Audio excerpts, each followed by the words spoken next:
welcome back to Queen's Mindset. If this is your first time joining us, welcome.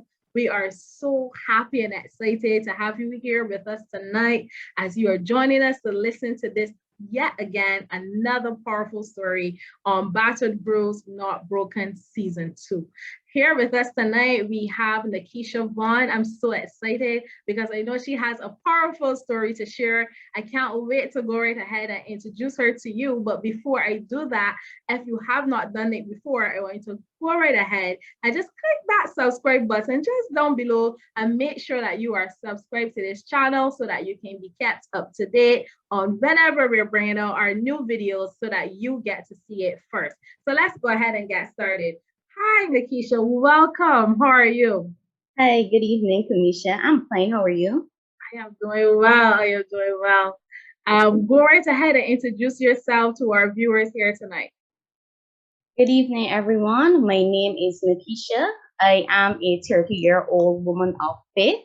I am an entrepreneur who was formerly an educator. I am very hardworking, ambitious, and dedicated. And I absolutely have a passion for fashion. So I love to dress up.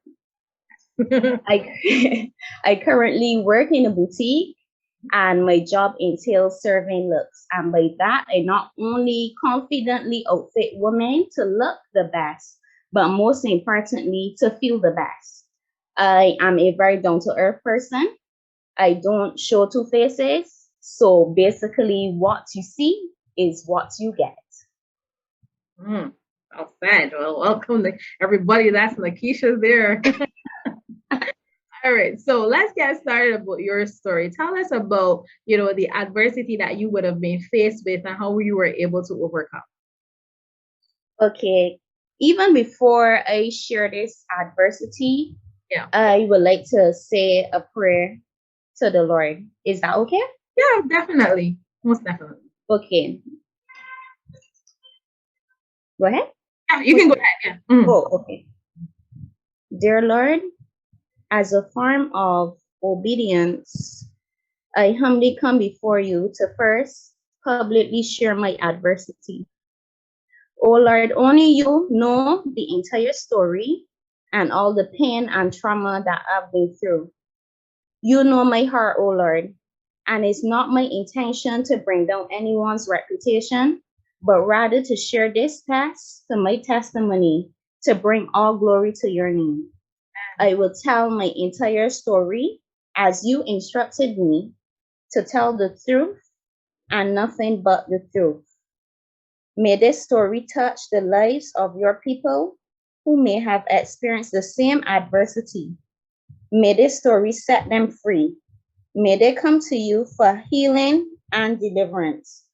Oh God, thank you for your grace and mercy. In Jesus' name, amen. Amen. Amen. Okay. So the adversity that I was faced with is that I was actually a victim of crime. I was assaulted, I was attacked, I was choked by an unknown man, a complete stranger, at a 4-day morning jumper experience. This happened back in 2019, August 3rd, 2019. This happened around 4:05 a.m. Anyone that knows about the 4-day morning experience will know well the 4-day morning usually is a crossover event. Yeah. And before I go into details, I'm not really a party person. I usually like to do a lot of dinners, work, home. But because it was, crossover, I wanted to be a part of the festivities. And my cousin and along with some other friends, we decided that we would do this private jump, which is usually out of town. And, we would enjoy ourselves and we would go back home safely. At least that's what we thought. Right. Right. So we decided to go with, as I explained earlier, with the private band instead of like the bands which would be in town, which would usually be crowded for various reasons, such as like more security. Well, we thought it would have been safer at that time. You get better drinks, a whole better experience.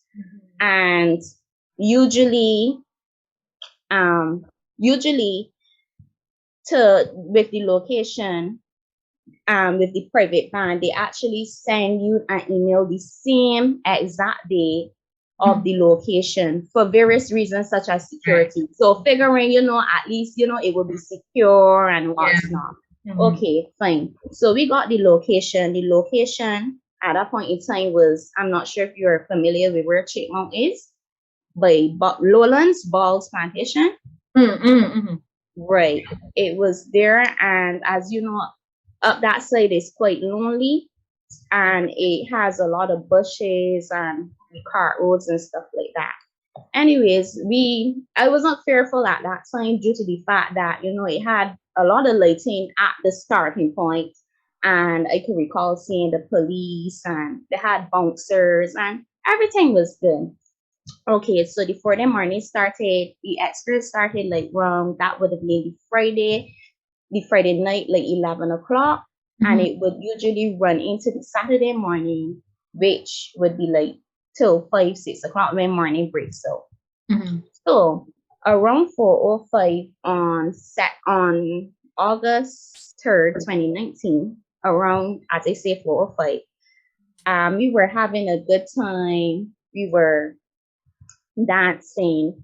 So I can recall this particular time we were running out of drinks. So at that time we were in the middle of the band, but because we were going for drinks, usually the drinks truck is at the back. So we had to go at the back for drinks, and we went collectively as a group, which is my cousin along with some other friends. Right. And I can recall when going for drinks, of all people, my cover for the drink cup drop off. And I questioned myself. I was like, because I had really liked the cup. I was like, why my cover had to drop off, not knowing that maybe later on in this story will explain to you why that would have actually, that is what saved me. And we got the drinks, and while heading back up to meet the crowd, it was such a large crowd that, like, we just took our time, walked, drank, and started to dance and stuff like that. All of a sudden, like, guys were dancing on me, then they moved off and what's not. So this particular guy, I could recall, he came back and he danced for me. So when he danced for me, fine, it was okay. And then all of a sudden, like, he whispered in my ear, "Oh, I'm the sexiest person that he saw for the night." And in my head, I was like, okay, I think that he had in a little bit too much drinks. Clearly. Let me just move from around him. And then all of a sudden, like, my cousins then were like just a little ways in front of me. He started to tell me things like, oh, he was watching me whole night. And as I said, this whole scenario happened so fast. Yeah. Within the space of like 3 to 4 minutes, right?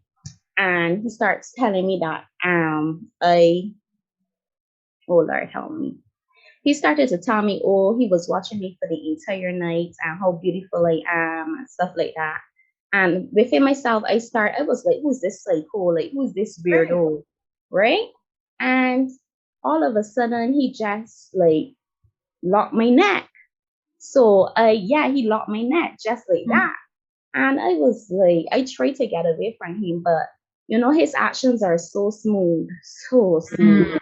I tried to get away from him, but he was so strong, and he locked my neck and he dragged me. As I said, we were at the back of the van at that point in time. Yeah. So he dragged me towards the bushes. And in my mind, I was like, this man's talking me? Like, who is this man? You understand? Like, he gotta be some psychopath or weirdo to just see a woman and lock a woman neck like that. Yeah. And he started to tell me things, like, started to become aggressive a bit. So I could recall like watching Lifetime movies that usually persons who would have been assaulted or raped, I could recall certain things that they would have done to escape. So I could recall like they would usually speak to their attacker like, in a soft way, I guess, to get in their mind and, like basically conform with them. And I he started to become really, really aggressive and really choke me. So then he was like, "What's your name?" And I didn't answer, and he became like really aggressive. He was angry. He started to shout at me and stuff like that. And I was like, "I don't even know you. Like, why would I tell you my name?" Right. But then it was like it then came across to me again. I should actually comply with him. So then I was like, "My name is NaTkesha." And after that, I guess he got a little comfortable because he started to ask me questions like, "How old am I?" and that kind of stuff. So I was just complying with him, and he would.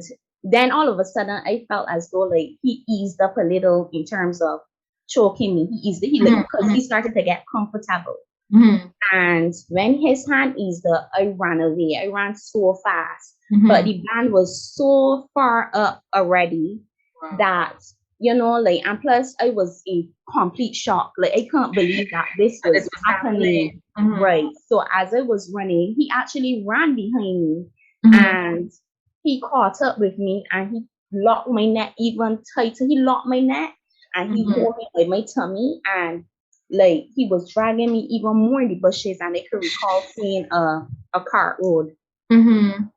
And he was like, he cursed me, and he was like, "I don't know who the F I dealing with, that he would take me and he would slam me in his truck and that kind of stuff." And then he started to ask me, "Oh, I know you have to be a country girl because country girls is the sweet." And in my mind, that freaked me out because I am a country girl.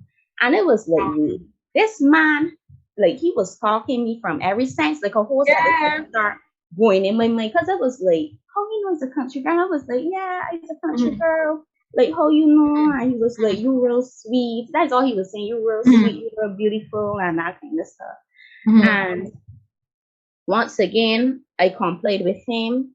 I spoke to him, and I got away. And I know within myself, this time when I got away, God knows, I know it was God. When I got away from him, I ran so fast. I ran so fast till I met back up with the van. I could have actually seen my cousins along with the other persons who went to the right. And I was like 6 to 8 feet away from them. And as soon as I was about to holler for my cousin's name, I just felt a lock in my neck again. So that would have been 3 times that he would have locked my neck. And he became extreme, like he was so aggressive. And at that point in time, I had told you that I had a cup in my hand.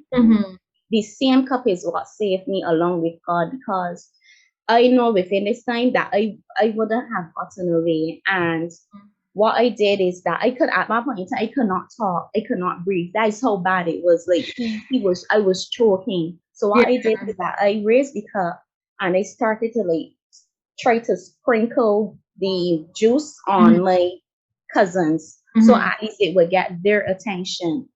And it did. So when they look back now to see where this water or drink coming from, they actually looked back and saw him choking me and dragging me away. So then my cousin's boyfriend was there. So my cousin's boyfriend, like, they were in complete shock. They was like, "What going on here?" And my cousin boyfriend ran after him, and he ran into the bushes. And my cousin and the other side asking me, "NaTkesha, what happened? Like, what was that?" But I was under so much shock, trauma, that I just could not talk. And I catch myself like for 2 minutes, and then I begin to tell them the whole ordeal. No, the thing is that they were in shock, one, and two, they actually saw the first or the second time when he was dragging me, but they figured that, well, I met back up with a friend and probably was just going, as I asked me, to you for like drinks, because where he dragged me was kind of close to the Drake's truck. So they figured that, I met back up with a friend, we were fooling around and just going for drinks.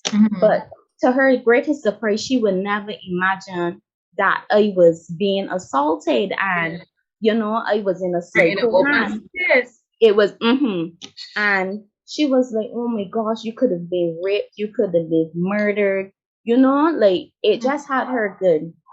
So this was halfway through the jump. So we didn't bother to go back and look in the bushes because it explains to you. True chipmunk is like basically one way in, one way out. So walk and up in there real dark.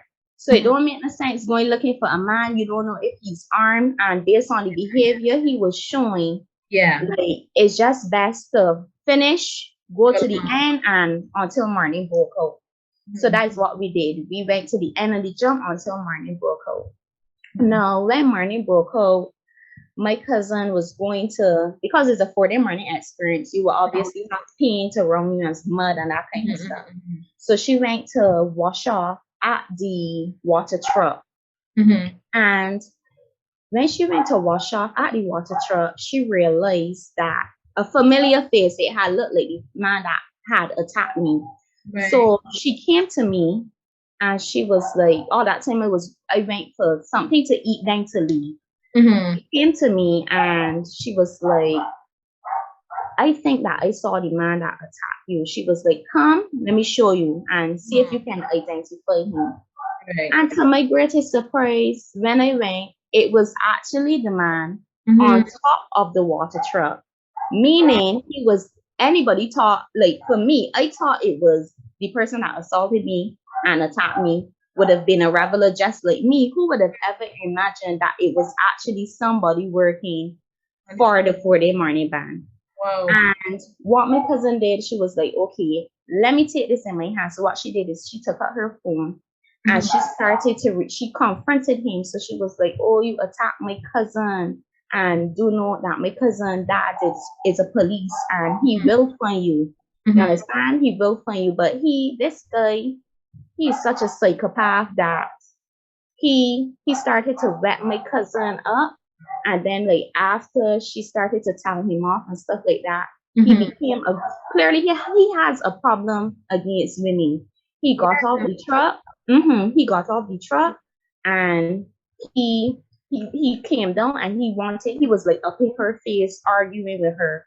So then when myself along with my cousin boyfriend along with the others that was with us realized about what is commotion about, you know, like they went up to him and stuff like that, and like my cousin boyfriend said get out she face and that kind of stuff.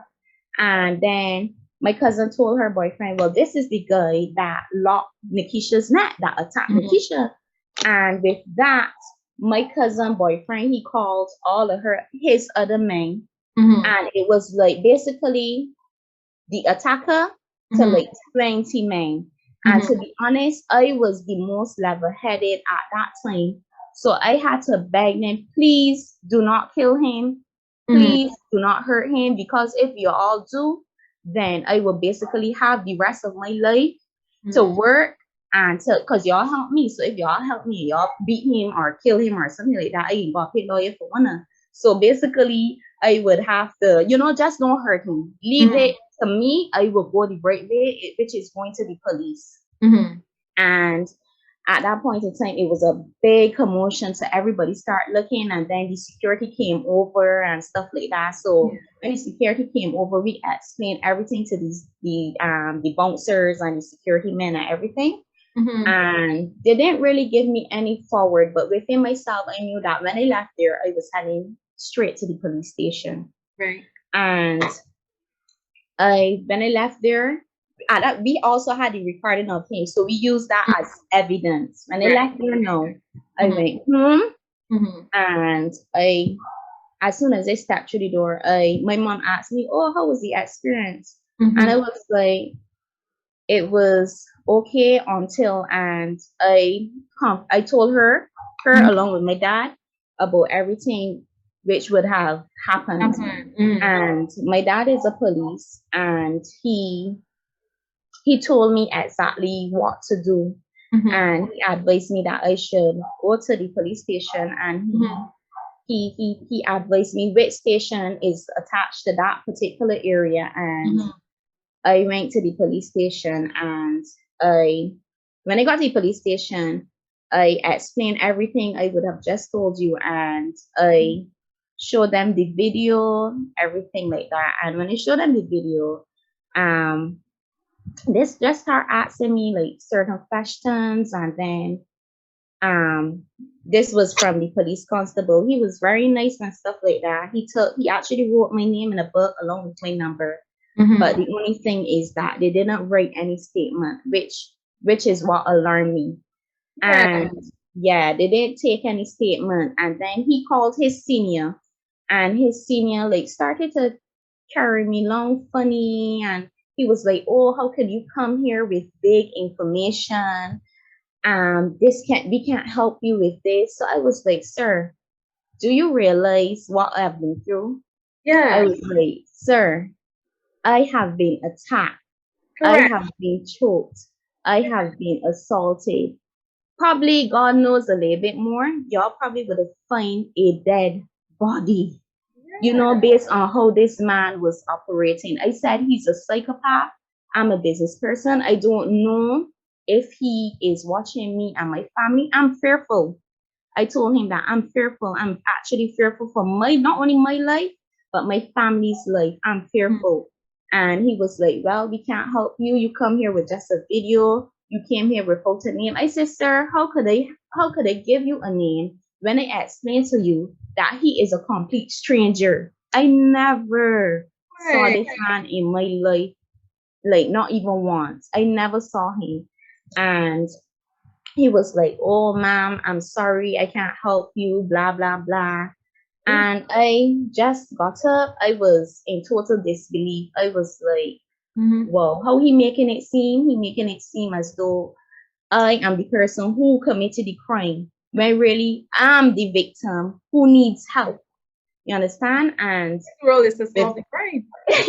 yeah, and Give him all the with, evidence that you had. He was not supposed to do his job. correct, correct. And at that point in time, I wasn't even studying that. I was like in a different frame of mind because I reported this scenario, as I said, as soon as it Yeah. happened. I went home, bed, police station. So Mm-hmm. I was tired. I was overwhelmed. I went in the car. I called my parents. I told them what the police told me, Mm-hmm. and you would not believe. Well, on the phone, the police officer, he came, which is the constable. He was very nice and everything like that. He himself, he can't believe what he was hearing.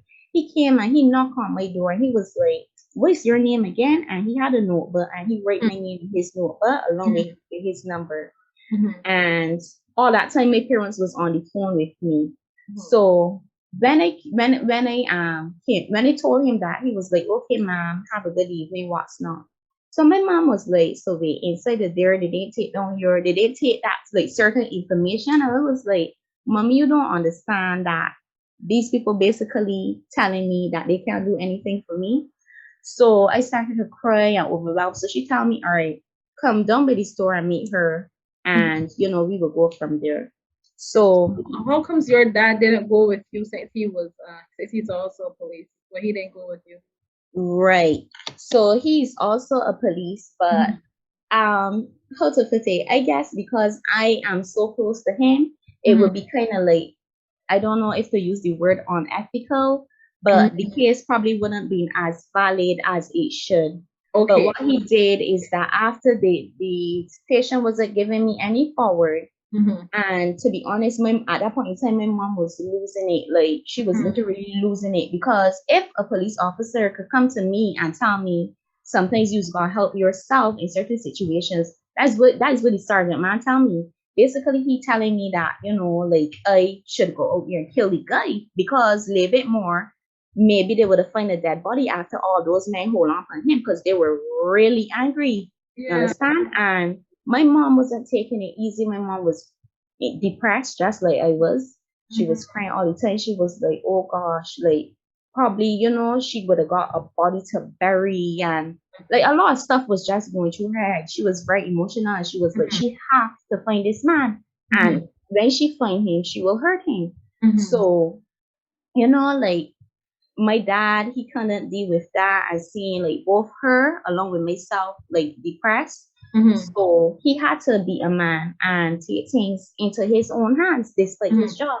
So Mm-hmm. what he did is that he took me by his station, and he didn't deal with the case, but he got somebody to at least help me out in terms of to get a statement and also a police medical report.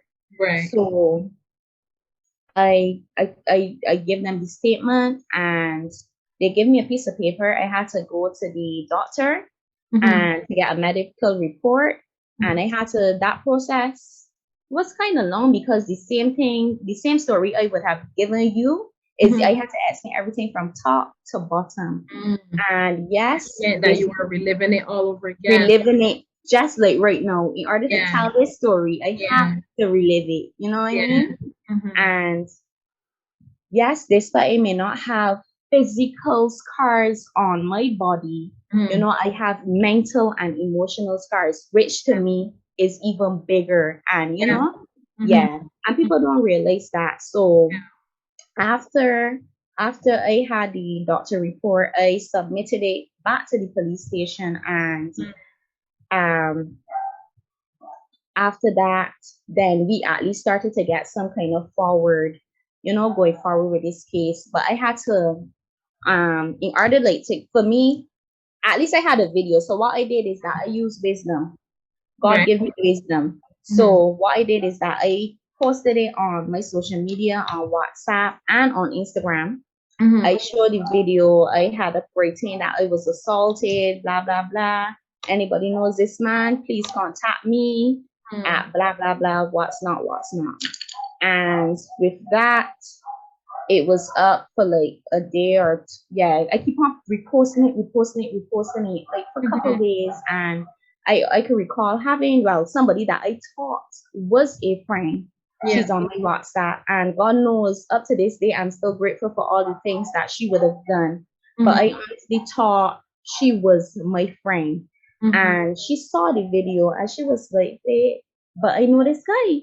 And I was like, you know this guy? She was like, yeah, this is actually one of my friends' child father. They recently had a baby. I was like, but he assaulted me. And right now, I am trying to get like information about him, as in his name and what's not, to give to the police. And she read the message, and up to this day, she never got back to me. She read the message and she never got back to me. So I felt as though that was a stab in the heart. I felt as though it just shows, you know, like sometimes in situations you may think you have friends and you know that you really need it. When you really need the help, you're not there for you. To me, what it showed too is that maybe she could have been there and seen and not say anything. And I was like, wow, that really opened my eyes. I was like, wow. So luckily, after I posted it on social media, on Instagram, this particular time, this lady, she messaged me and she gave me his name. Good. She gave me his name. She gave me information such as where he usually lying and where he lives and that kind of stuff. But she told me do not call her name, which I understand. And I didn't. Up to this day, I didn't, right? And I thought that my friend, even so she said, well, don't call my name. I could have dealt with it. I could deal with that, for sure.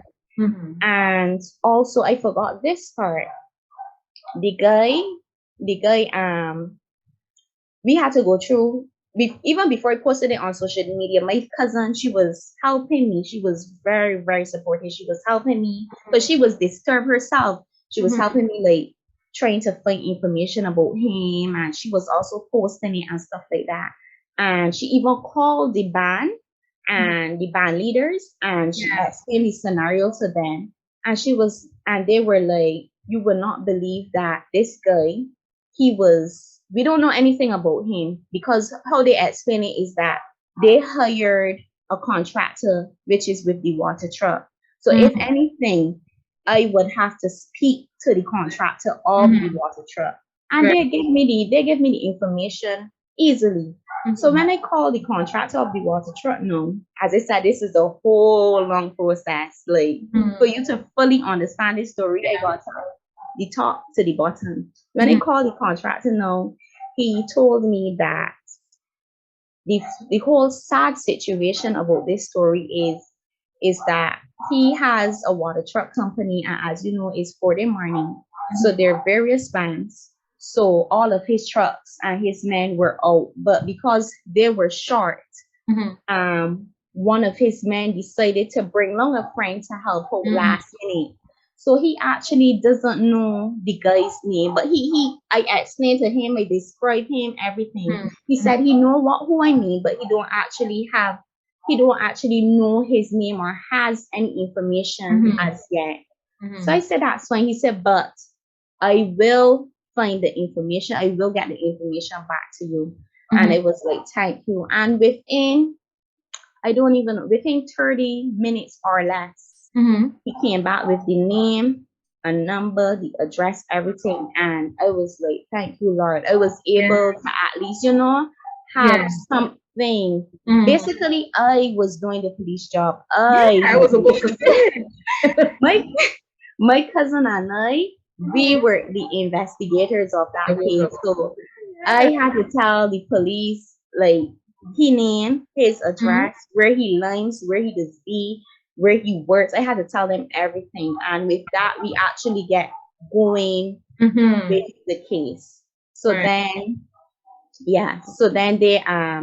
they went looking for him. I could recall they went looking for him, and they went looking for him. My dad, because after my dad submitted the file back, because his station wasn't supposed to deal with that file at all. So at least, he helped me to a certain extent. So he transported the file up to the station who was responsible for that case. Right. And, they took the file and put it one side. And they took the file and put it one side. I was like, it's either two things. It's either one, police don't take, they don't take assault cases seriously, or two, they just don't like my father, because like I'm like one of their own. If they treated their own like that, you understand me? Not to play, no. This is the thing that had me to. They added more pain to my trauma. Not to play, no. That the police sergeant, he said, I came to the station and I got on bad and I curse and I carry on. Now, Kamisha, don't get me wrong, right? Even before I come to God, I can lose it like anyone else. And this is a situation where anybody can lose it. But why I reaching out for help? Why would I go in the police station and curse and carry on and you didn't arrest me? You didn't lock me up. You didn't charge me. That makes no sense. So I started to cry. So I was like, these people for real, they're just adding more pain to me. They're adding more trauma. You understand? They really realize what you're going through. So I even forgot to mention to you that the police constable, I guess he would have felt bad about how everything would have happened and unfold. And I can recall a night I was laying down like around 8:20 and I heard my phone going off. But you're going through all your emotions, you're crying out to God, and a lot going on. I wasn't going to answer my phone, but somebody told me, well, you don't look at your phone. When I look at my phone, it actually had marked, hi, this is the police constable you would have dealt with at the station. I'm just letting you know for you to get back the information to us so that at least we can get started on the case. And I was like, okay. And I was like, but, basically is y'all not helping me. Like, I basically do y'all job. I say, how can y'all treat people like that? And I was so angry. I was like, by hook or crook, I can do whatever it takes for justice to be served. Because like this man could have killed me, he could have raped me, you understand me? And then all you would have heard, a woman get found in a cave field. Right. You understand? And they eventually they should have fell one side. At that point in time, I was in a depression mode. Like I was fearful, I was anxious, I was crying all the time, Lord knows. And I decided that I am gonna go police complaints because something needed to be done.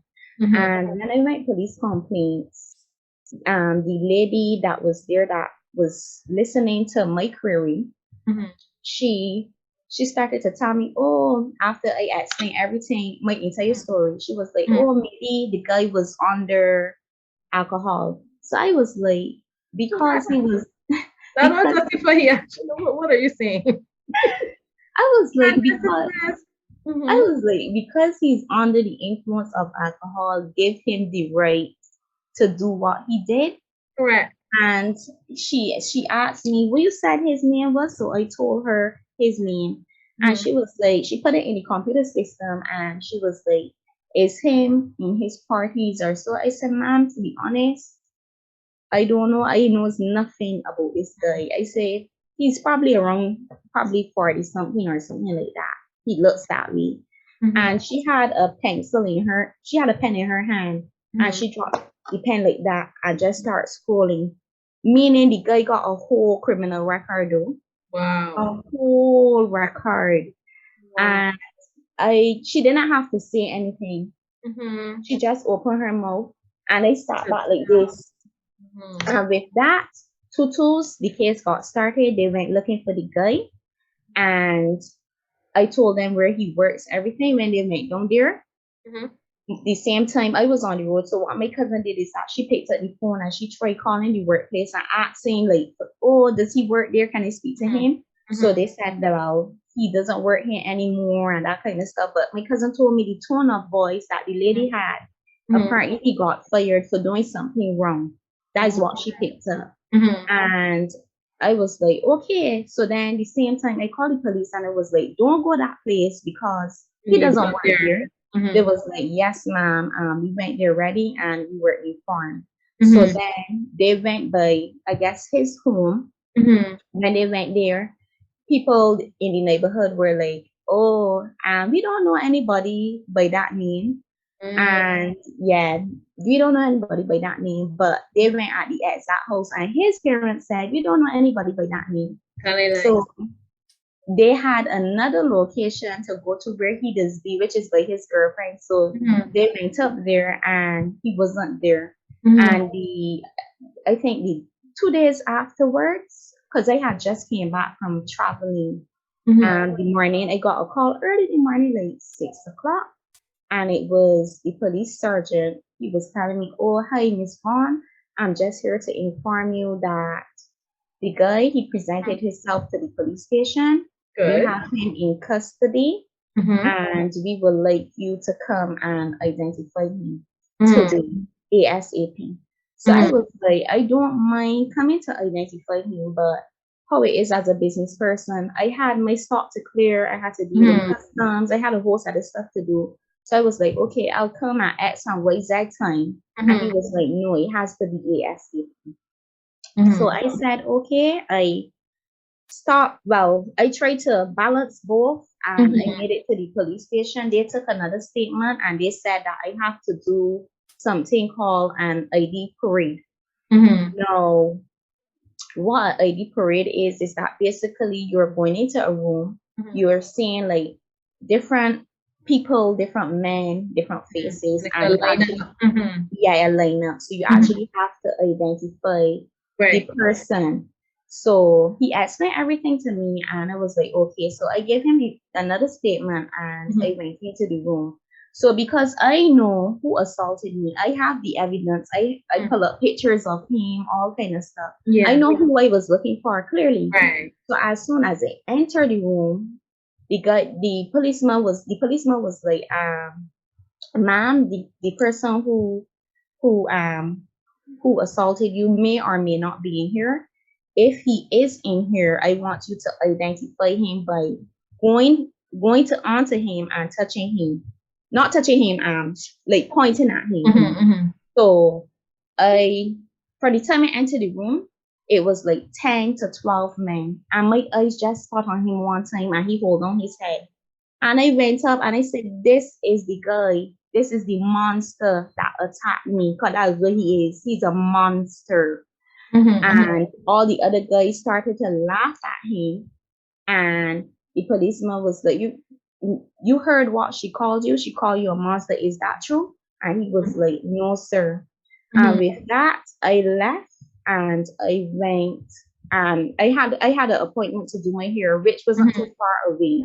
Mm-hmm. So while at the appointment, like I was a lot of emotions was going through me, and Mm-hmm. I was praying and stuff like that. I was explaining to my hairdresser what had happened and Mm-hmm. stuff like that. And my hair didn't take long. My hair took like an hour and a half.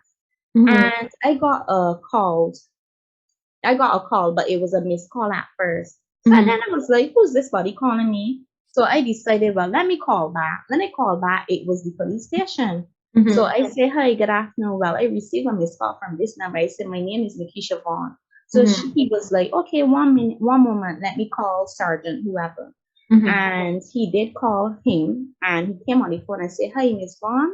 Well, and he called the person's name, Mike Mm-hmm. Attacker, and he was like, he went before magistrate, blah, blah, blah, in X, Y, and Z court, and the case was dismissed. I was like, dismissed? On what grounds? I could not get that understand. I was like, wait, how you mean dismissed? He was like, ma'am, the case was dismissed. He was put on a year bond to keep the peace and to keep from around you. And I So this is was a like, domestic case? I'm confused. I was confused too, girl. I was like, what? I was like, what? I could not believe it. Like, I started to cry. I was full of emotions once again. And I was like, what is going on? How could a case be dismissed in like a space of 2 hours? I just came from identifying a man. You mean Mm-hmm. to tell me nobody could have told me, well, Miss Vaughn, he's going to court now? Nobody told me anything. You understand? It was like, I don't know. And within myself,Amisha, honestly, I feel as though I don't know, but I felt as though the police did something with the Mm-hmm. file or something happened Something because the was case tampered with. Mm-hmm. just don't get Did he have a dismissed. lawyer? If I had a lawyer, If he had a lawyer. I assume he had a lawyer because after the case was dismissed, like I could not come to grips with it. So Mm-hmm. I told my parents and like even my dad was in complete shock. Like he was like, but he was still trying to be strong for us because he could Mm-hmm. not get it on the stand. And my mom decided to, why don't you? Because I was telling myself, okay, maybe it's time for me to just forget about this and move on. I do what I could have done.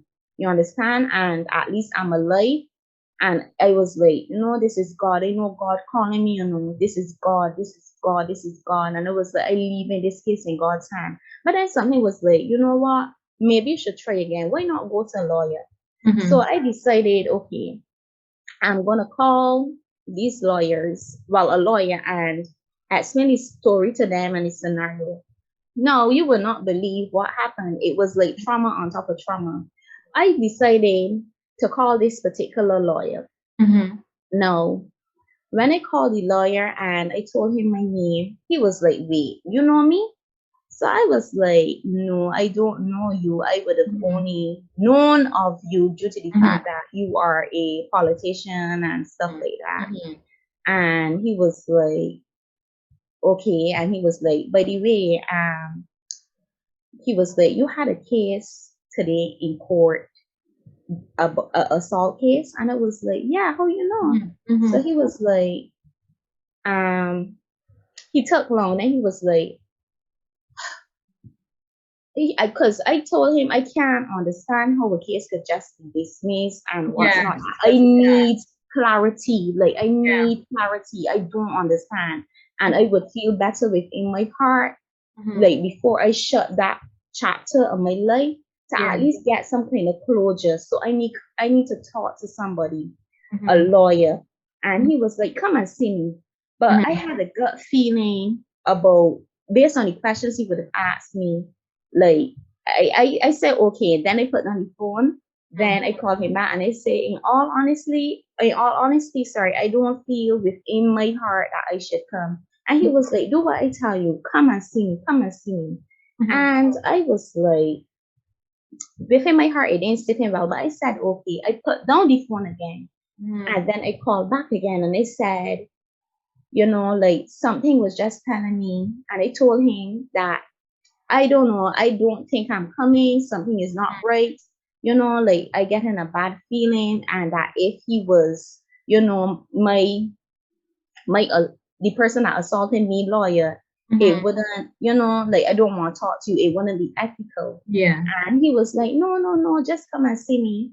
And trust me. He was like, trust me, come. So my mom was like, wait, when I got on the phone, my mom was like, why don't you go? Maybe this is your closure.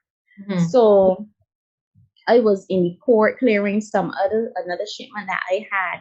And like I was running because he gave me 3:30 was the meeting time. So you know how customs is a long process, and I ran over that time. So I called my mom and I told her, well, explain to the lawyer about this situation and tell him I will have to cancel. So my mom told me, don't cancel, that she will call him and ask him if I could come a little later. So he agreed that yes, come when I'm finished. So I went no, and I checked him like his secretary and stuff like that. So she was very polite. She told me just sit there and wait. He'll be out shortly.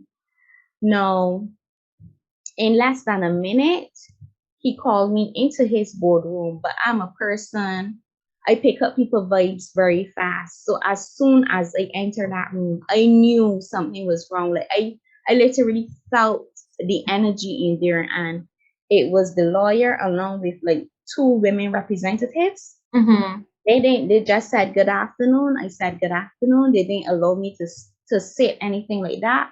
They were like, Miss Vaughn, unfortunately, we cannot give you any information since that guy, he was actually our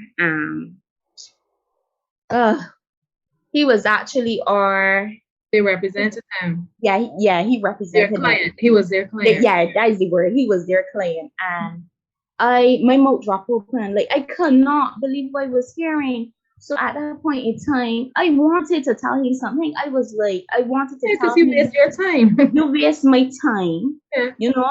You waste my time. Why did you even call me here? Because even I called you like 3 or 4 times and told you that I don't feel comfortable, and you told me come and see me. But what I pick up is that from the time I entered the room, they watched me from head to toe. I just think that they wanted to see who was this girl, who was this person. You understand? And I honestly, Kamisha, I cry for days, because I was like, one, I experienced this traumatic ordeal.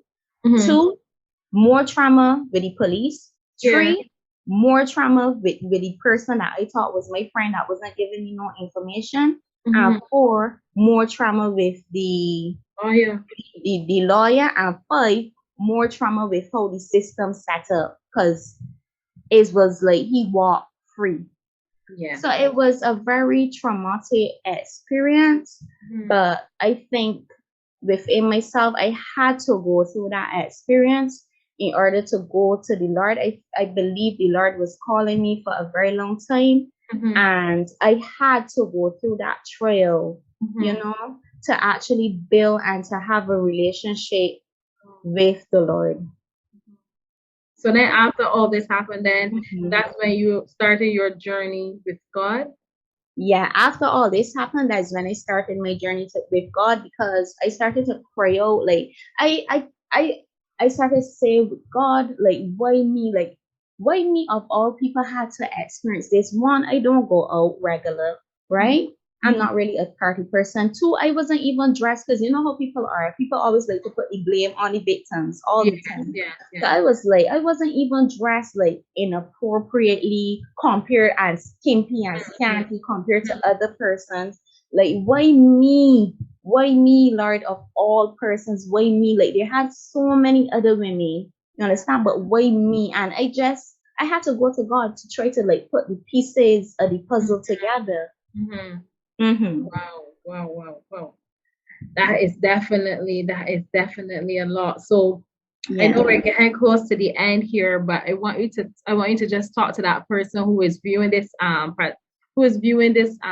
live session right now, and who may be in that place right now where they're currently going through a similar ordeal, and they feel like all hope is lost, they don't know how to overcome it. I want you to give them some words of encouragement. Okay, when I look back at all I've been through, the advice that I would give you is one, never drop your guard. Two, be aware of your surroundings. Three, if you don't have a relationship with God, try and get one, because at the end of the day, He is the best teacher, He's the best counselor, He's the best person, He's the best friend, He's the best person that you can talk to. Trust me, I've been there and done that and still continues to do it. Four, don't be too hard on yourself. It is not your fault. And five, I guess use that period, take as much time as you need to heal. Use this period to love yourself, to find your self-worth, to do things that you like, to bring back some kind of level of peace in your life. Yeah. Well said. Well, guys, you have heard it here. NaTkesha Vaughn, she just shared her powerful testimony with us. What an adversity she has been able to overcome, and only by the blood of the Lamb. We really want to thank her for coming out and being so bold and brave to share with us today. I am sure that one of you who are listening right now, you have definitely gained something from her story. I want you guys to feel free to go right ahead. And if you haven't done it already, go ahead and subscribe. Go ahead and like this video and also comment below. Share your views with us. We'll definitely love to hear from you. But most importantly, do have an awesome night. Thanks for viewing with us, guys. Bye.